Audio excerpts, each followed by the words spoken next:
अष्टवक्र कहते हैं कि हमें लगता है छीन कर ही मेरे पास हो सकती हैं चीज़ें, लेकिन जो तुम दूसरों से छीनते हो वह तुम्हारा कब होगा, कैसे होगा। छीना हुआ तुम्हारा कैसे होगा। जो छीना गया है वह छीना जाएगा। आज नहीं कल तुमसे कोई दूसरा छीन लेगा, और अगर कोई भी नहीं छीन पाया तो मौत तो निश्चित छीन लेगी। तुम्हारा तो सिर्फ वही है जो किसी से बिना छीने तुम्हारा है, तो फिर मौत भी ना छीन पाएगी। तुम्हारा तो वही है जो जन्म के पहले तुम्हारा था, मौत के बाद भी तुम्हारा होगा। उस एक की खोज करो, और उस एक की खोज के लिए साधन तक की ज़रूरत नहीं है। अष्टवक्र कहते हैं सिर्फ सजगता, सिर्फ साक्षी भाव। जीवन में तुम्हें बहुत बार लगता भी है कि व्यर्थ दौड़े चले जा रहे हैं, लेकिन रुके कैसे।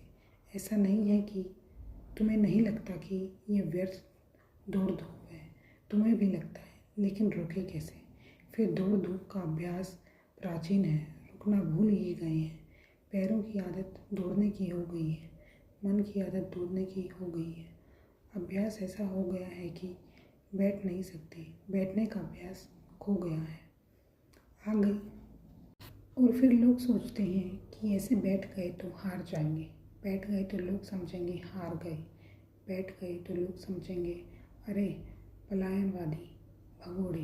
बैठ गए तो जो भीड़ जा रही है हजारों की वह निंदा से देखेगी, तो लोग चलते रहते हैं। शिकायत बहुत बार आ जाती है मन में कि ये सब व्यर्थ मालूम होता है, लेकिन किससे कहो, कौन समझेगा। यहाँ सभी तुम्हारे जैसे हैं, कोई किसी से कहता नहीं। अपने अपने घाव छिपाए लोग चलते रहते हैं, और फिर यह अहंकार की धारणा हो जाती है कि हारकर बैठने का मतलब तो गए, डूब गए, मर गए।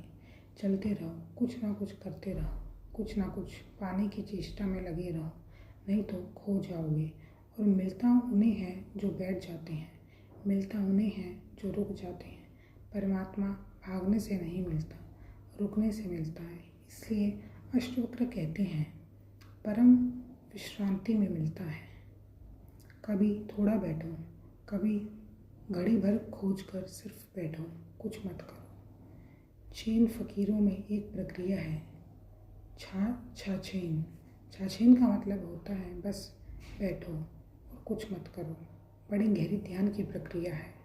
प्रक्रिया कहनी ठीक ही नहीं, क्योंकि प्रक्रिया तो कुछ भी नहीं, बस बैठो, कुछ भी ना करो, बस बैठ जाओ कुछ देर। अष्टवक्र कहते हैं। जय श्री राम, जय।